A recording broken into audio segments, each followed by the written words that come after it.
Marriage after 60 isn't what you think, and those who've tried it, they won't tell you the truth. My name is Michael. I'm 65 years old, single but not lonely. I didn't choose loneliness, I chose peace. For many years, I've listened to friends my age talk about their second marriages. They share smiling photos, simple anniversary parties, happy moments for everyone to see. But when the door closes, when they return to their own homes, they sigh in a very different way. That's when the real truths appear, the things no one mentions at weddings, that aren't in the blessings. After 60, many believe remarriage will fill the emptiness. Someone to share long evenings, a voice at breakfast, a listening ear for the worries of old age. But reality is different. At this age, each person already has their own life, a rhythm that's deeply set. Blending two lives like that isn't as easy as it was when we were young. It's more complicated, more delicate, and sometimes far more exhausting. I'm not saying this to discourage anyone. I just hope that if you or someone you care about is facing the decision to remarry after 60, you'll listen to the real stories I'm about to share. These aren't moral warnings or theoretical advice. They're 5 truths I've witnessed through my closest friends. These lessons might help you see more clearly, think more clearly, before making a decision few are brave enough to tell you the truth about. And if what I share today resonates with you, if you see a part of yourself in these stories, leave a comment or simply write, "I choose peace." You might be the one who helps someone out there feel less uncertain about the path they're about to take. And don't forget to subscribe to this channel where we, seasoned men, listen together, reflect together, and sometimes simply find peace in each other's stories. Now, let's begin. And here is the first thing I want to share with you. The thing that surprises many men over 60 the most when entering a new marriage: money. It's far more complicated than they imagined. John, 70 years old, my close golfing buddy, learned this lesson in a quiet, unexpected way. He had a solid retirement plan, a sense of financial security he had carefully built, a steady social security check, a pension from his previous job, and enough savings to enjoy his golden years with freedom and comfort. For John, everything seemed in place, a perfect foundation to enter old age, with nothing to worry about. Then he met Mary, a cheerful, optimistic, and energetic woman. They fell in love quickly, and for John, that love felt strong enough to move forward. He thought, at this age, who needs to worry? We just need companionship, sharing, and enjoying the years we have left. And so they got married, a simple wedding full of laughter. But just a few months after the wedding, John received a notice from the Social Security Administration. His monthly benefit had been significantly reduced. He was confused. He had no idea that remarriage could completely change his Social Security benefits, especially since those benefits were previously based on the work record of his late first wife. John wasn't alone in this surprise.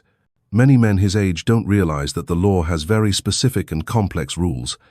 If you're receiving Social Security based on a previous spouse, whether deceased or divorced, getting remarried can change your eligibility, sometimes reducing or even eliminating that benefit. But the complications didn't stop at Social Security. John soon realized that the pension, the retirement income he had counted on to secure his later years, wasn't as personal as he had once believed.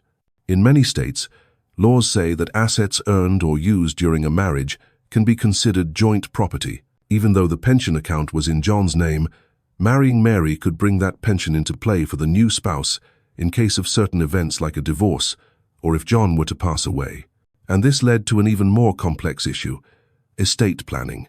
Before meeting Mary, John was confident that everything had been carefully arranged. The majority of his assets would go to his son and 2 beloved grandchildren. But after getting married, the law automatically granted Mary certain rights to his estate, even if John hadn't yet updated his will.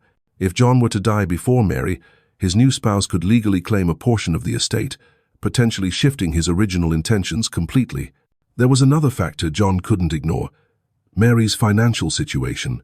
When they were dating, John fully trusted her. He didn't ask much about her personal finances. But after the wedding, old credit card debts started to surface, silently affecting his budget. Monthly bills went up, long-term retirement plans had to be adjusted, and the sense of security John once had began to waver. One quiet afternoon, sitting with John on the golf course, he told me slowly, "Michael, if I could do it over, I would still love Mary. I would still marry her, But this time, I'd be better prepared. I'd sit down with a financial advisor before the wedding, not to be defensive, but to protect what I've built, to protect Mary herself, and to enter marriage with clarity and security. And that is exactly why the first thing I want to talk about in this story is finances. Not to make you fearful or hesitant about remarriage, but to remind you that after 60, the peace you long for doesn't just come from companionship. It also comes from understanding and preparing for the financial impact of such a major life decision. Marriage, at any age, comes with real responsibilities.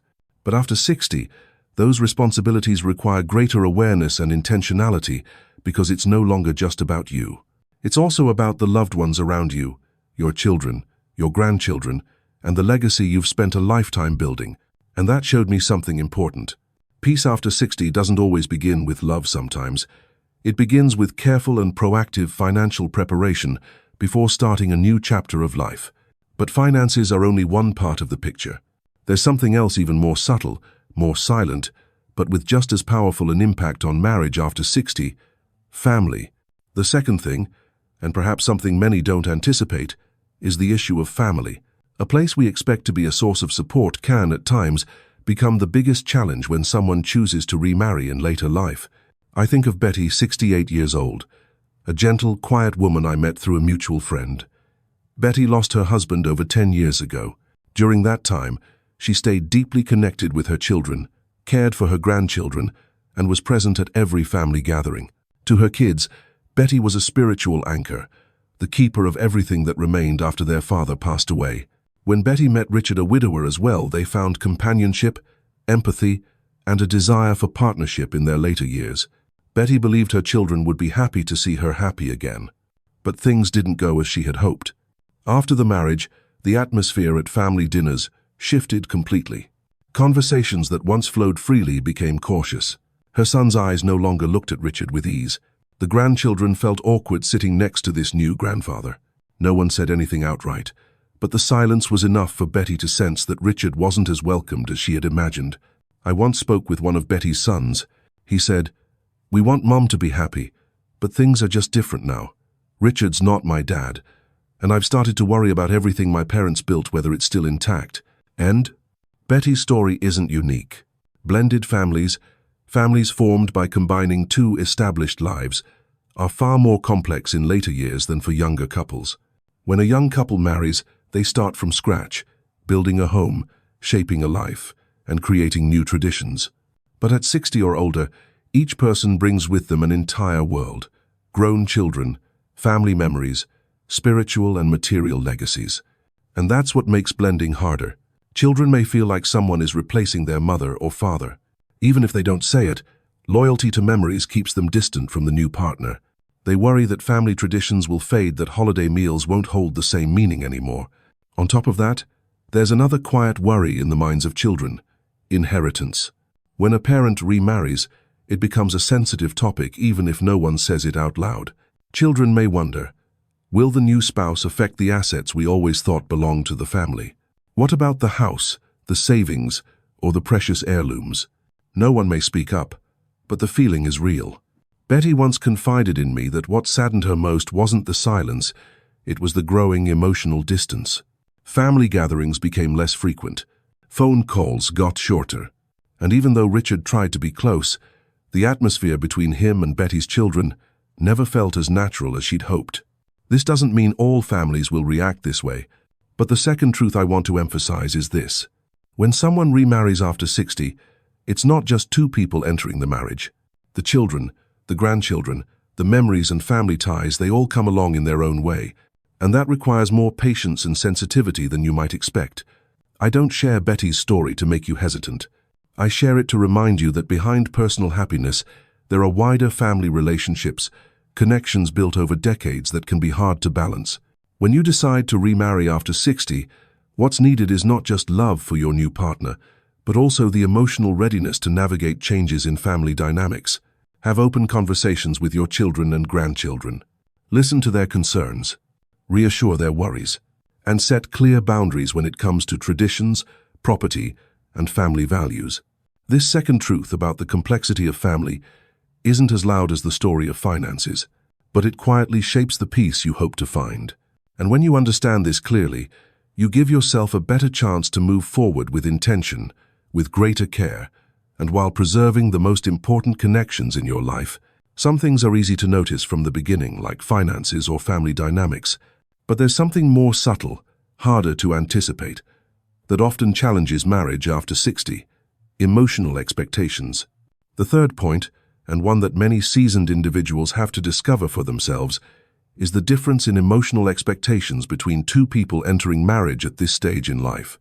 Greg, my friend, 74 years old, is the picture of calm and someone who treasures peace and quiet. He spends most of his time in the small garden behind his house, trimming plants, caring for flowers, reading under the shade. His life has long been steady, gentle, and unhurried. But when he met Mary, a lively woman full of energy who loved parties, social gatherings, traveling, and being surrounded by friends, Greg was drawn to that contrast. Mary brought a sense of joy and freshness that he had missed after years of living alone. They got married, but only a few months in, Greg began to feel exhausted by the new pace of life. His home, once a sanctuary of birdsong and stillness each morning, now regularly hosted visitors. Quiet weekends in the garden gave way to bustling parties that Mary was excited to organize. Mary wasn't wrong, she was simply living the life she wanted. But Greg wasn't wrong either. He just wanted to preserve the rhythm he'd always known. And here a truth became very clear. Remarrying after 60 is not like marrying when you're young. When you're young, marriage is about building a future together. You form habits and routines from the ground up. But after 60, each person already has a well-established life, deeply rooted habits, and personal routines shaped over decades. Getting married at this stage means combining two separate systems, and the question of who will change becomes much more complicated. Greg began to notice how even small differences could cause friction. Mary liked sleeping in, while Greg was used to rising early and cherishing the morning calm. Mary enjoyed late dinners with friends, while Greg preferred quiet early evenings. Gradually, those differences added up. No fights, no shouting, but a quiet tension started to build between them. Greg once said to me, "Michael, we love each other, but love doesn't mean I want to give up my way of living. After 70 years, I can't imagine life without my quiet mornings in the garden or peaceful evenings reading. But I also know Mary thrives on social life, parties, and energy. Neither of us is wrong, we're just different." And this is the key insight. Marriage after 60 is no longer about building a new life together. It's about blending two already defined lives, and that's not easy. Differences in routines and personal needs can make both people feel like they have to sacrifice, and without clear agreements and mutual respect from the start, a quiet strain can grow. These differences aren't just about schedules, meals, or weekend plans. They often reflect deeper emotional gaps when two people have different definitions of peace and happiness. One may find joy in crowds, laughter, and connection. The other may find happiness in solitude, quiet reflection, and inner calm. And when these worlds combine, one person might feel stifled, while the other might feel abandoned.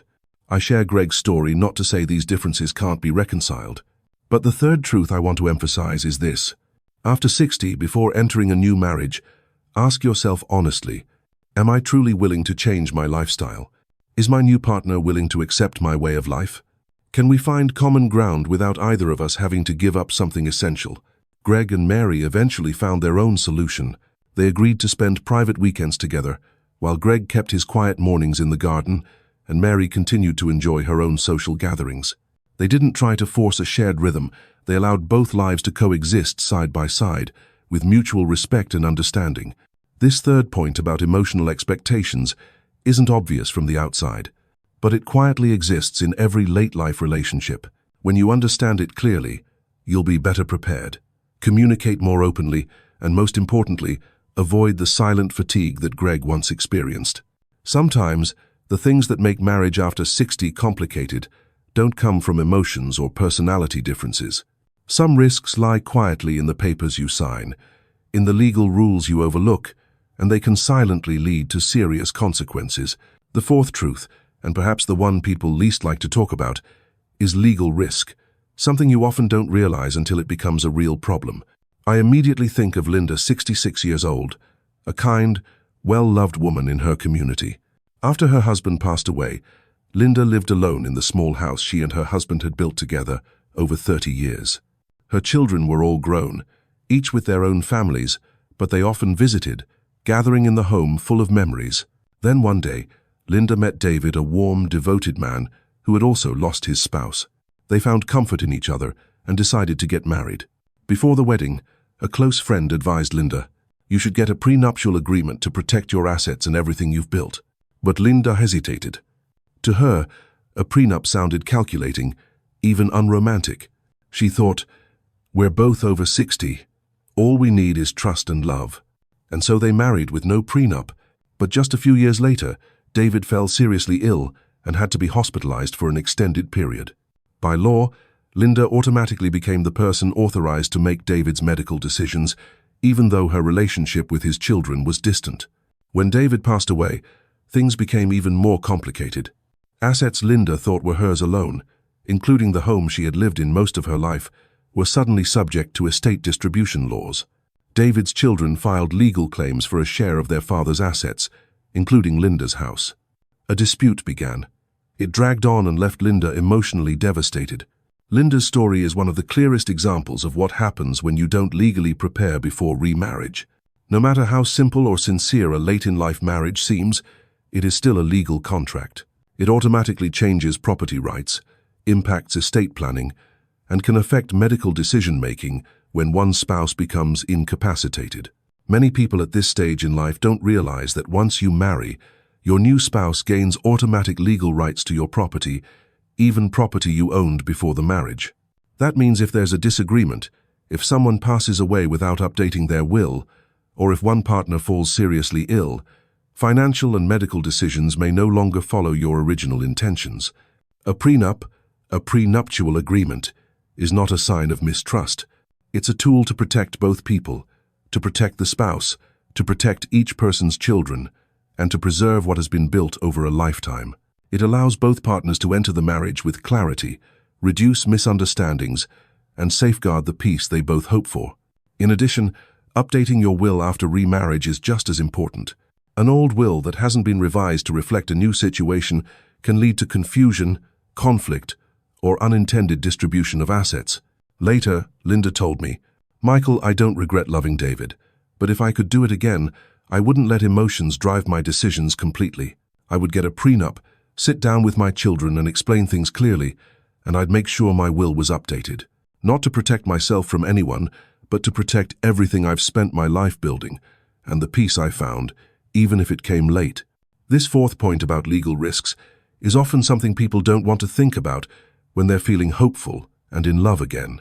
But being proactive and clear-headed is the best way to protect that relationship, to make sure love isn't disrupted by legal conflicts down the line. Marriage after 60 isn't just about emotions. It's a major life decision, one that comes with legal and financial responsibilities. When you understand this and prepare transparently, you not only protect yourself, but also your new partner, and most importantly, the peace you both hope to preserve. Once everything on the outside seems to be in place, finances, family, lifestyle habits, even legal matters, many people believe they're fully prepared to enter a new marriage. But there's one deeper, quieter factor that truly determines whether life with someone else feels fulfilling, where your sense of happiness comes from now. The fifth truth, and one that few people take the time to honestly ask themselves, is this: your definition of happiness changes over time and through personal experience. Franklin, 71 years old, is an old friend of mine whom I deeply respect. For many years after losing his wife, Franklin believed that what he missed most was companionship. Every time he saw an elderly couple holding hands in the park, his heart would sink a little. He thought, happiness after 60 is having someone by your side. Then Franklin met Claire, a warm, vibrant woman full of energy. Their relationship grew naturally, gently. Franklin believed he had finally found what he was missing. A new marriage would bring warmth, erasing the emptiness of his quiet home. But just a few months after Claire moved in, Franklin began to feel that something wasn't right. His house, once a sanctuary of calm mornings with a cup of tea and a good book, became filled with sound, conversation, television, and the constant rhythm of kitchen activity. The leisurely dinners he once prepared and ate, whenever he felt like it, turned into fixed mealtimes, with shared stories, routines, and social rhythms. Claire wasn't doing anything wrong. She was simply living the way she desired in a close, shared relationship where moments were spent together. But Franklin was different. He realized that the happiness he thought he needed had shifted. When he was younger, happiness meant building something together, a home, a career, long-term plans. But after 60, happiness can simply mean preserving the familiar pace of life, the freedom of solitude, and not having to adjust your rhythm to someone else's. One quiet afternoon, Franklin told me, "Michael, I used to think loneliness was my biggest problem, but when I lost the quiet I was used to, I realized that being alone and being lonely aren't the same thing." That's the most important point of this fifth truth. Happiness after 60 doesn't necessarily mean sharing every moment or every space. It can be about gentle presence, a connection that's non-invasive, where both people can walk together yet still maintain their own rhythm, their independence, and the routines that have become part of who they are. Eventually, Franklin and Claire found their own balance. They stayed in a loving relationship, but chose a more flexible lifestyle. Claire didn't move in permanently. They spent time together when they truly wanted to, on beautiful afternoons, during free weekends, or on special occasions. But for most of the time, Franklin continued enjoying his quiet mornings on the porch, reading and tending to his garden without disruption. This fifth truth about how we define happiness is rarely discussed, but it plays a major role in lasting fulfillment. It isn't as obvious as finances, as loud as family tension, or as measurable as legal contracts, but it quietly influences how you feel every single day after stepping into a new marriage. I share Franklin's story to remind you. Before deciding to remarry, ask yourself clearly, what truly brings me happiness now? Is it full closeness, sharing every moment together? Or is it the freedom to maintain your own rhythm and those precious moments of quiet? When you understand what happiness really means to you, you'll enter a new relationship with greater clarity and avoid the mistaken belief that marriage alone will solve any sense of emptiness. And if you meet someone who truly understands you, they'll walk beside you without asking you to give up the very things that make you who you are. The 5 truths I've just shared aren't meant to discourage you from entering marriage again. They're not against love, nor do they deny our human need for companionship, especially after we've traveled so far down the path of life. These stories are simply reminders that, at this age, remarriage is not just about emotion. It's a decision that requires reason and self-awareness. After 60, we enter marriage with a completely different set of circumstances than when we were young. Finances are either more stable or more complex. Family is already well established or deeply interwoven with multiple relationships. Lifestyle habits are firmly in place. Memories, legacy, and personal history all carry significant weight. And on top of that come legal ties, rights, and obligations that quietly accompany a marriage license. Finally, and perhaps most profoundly, our definition of happiness has likely changed, sometimes drastically, from what we once believed. Marriage after 60, if seen with clear eyes, can be a beautiful journey.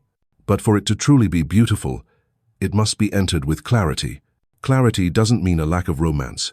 On the contrary, clarity means knowing yourself, knowing your new partner, understanding the potential consequences so that you can protect yourself, your relationship, your loved ones, and the peace you've spent a lifetime building. If you're standing at this crossroad, ask yourself honestly, what am I truly looking for? Do I really need to change my own rhythm of life? And if I decide to move forward, have I prepared myself not just with love, but with transparency, readiness, and understanding? I believe each person has their own story.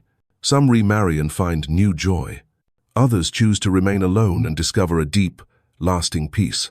Whichever path you choose, the most important thing is that your decision comes from you, from what makes you feel most at peace now, not from what others expect of you.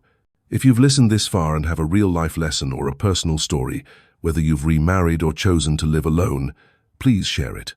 A short story, a small insight from your experience, might help someone else see more clearly and remind them that they're not alone in their questions and concerns.